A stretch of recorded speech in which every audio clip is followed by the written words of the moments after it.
you probably need a little bit more optimism at this moment in time. I love optimism. Optimism relates to hope. And there is a lot of science, well, not a lot of science, but there is science on hope. What does hope do for a person? And what does optimism do for a person, right? They've done some really cool study at the University of Harvard, and they interviewed people around 66 years of age. I think about 13, 14, 15,000 of them. This is all possible through the internet, of course, which is what I love about positive psychology, by the way, is that they interviewed them and they measured their hope scales, let's say. And what they found is that people that have more optimism, more hope, they tend to live longer, they tend to have better relationships, they tend to have more well-being, they tend to be physically more healthy, they tend to be mentally more healthy. So optimism and hope are really important things. Optimism also, because all the mindset hacks have been about emotional intelligence, and we're now at number 15 where it comes to EQ in this particular EQ series. And we're in the optimism element, which is in the composite of stress management.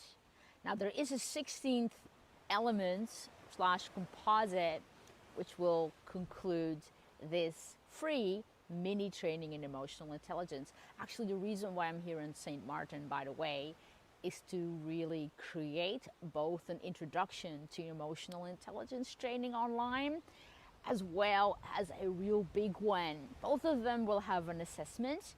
The introduction will have a self-assessment, and the big emotional intelligence training will have a official, scientifically reliable and valid assessment tool called the EQI2 inside of it as well. I'm going to take you through all of your results and what that means, and how to cultivate increasing your emotional intelligence. And when you overrepresent it in one of the elements, which is possible, you can be a little bit too assertive, then find ways how to actually use other elements of emotional intelligence to balance that out. And that will increase your success. That will increase your well-being.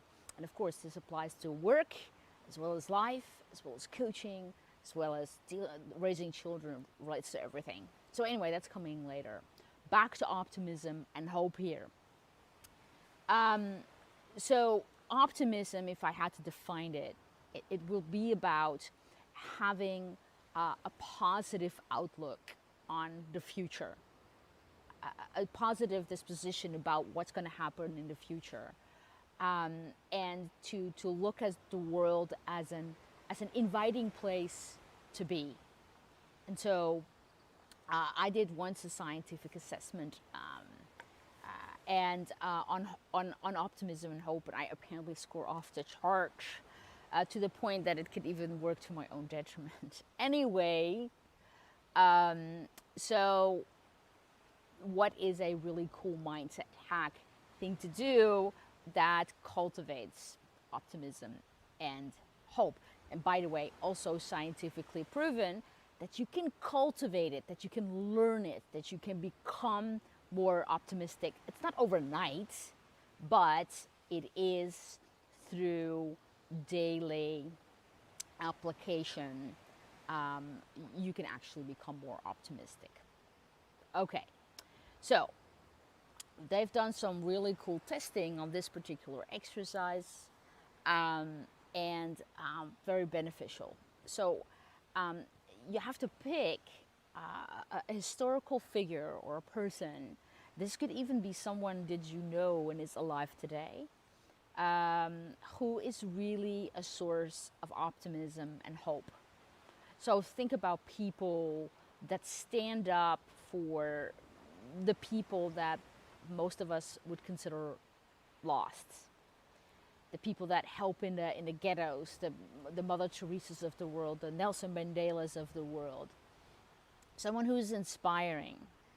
You can think of even someone, like big like that, and start reading their autobiography.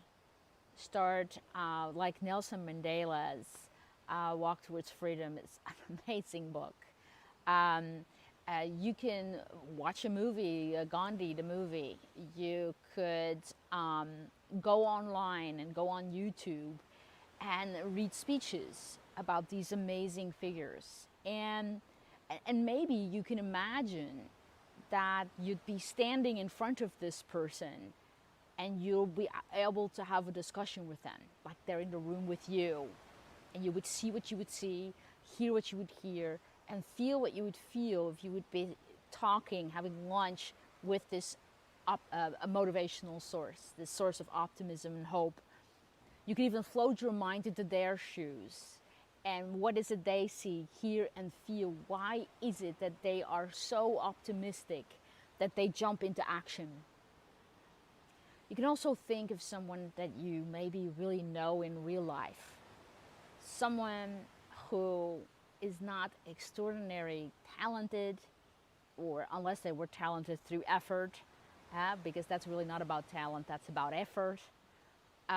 Maybe you know someone who is not wealthy, someone who doesn't really have everything going for him or herself in terms of where we would say, well, that's easy, right? Think about someone who is like you, someone, but the more optimistic version of you. And somehow, whether that is a mom or a dad or a small business owner or someone who goes out on the streets and helps the poor, think of someone and sit with this person and ask them questions and learn how they look at the world. What's the meaning? What's part of their meaning?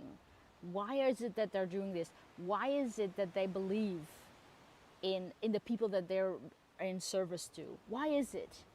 Why do they hold this hope, this optimism? And can they tell you a story that is extraordinary about a person with a name that despite all odds made it, And I think some of my students really embody that. So if you're one of my former students, think about who was in class, Hi, Kim, you're one of them. And so that's the mindset hack for today. Cultivating optimism. And I'll see you for the next element, the last element of emotional intelligence. So guess what it is?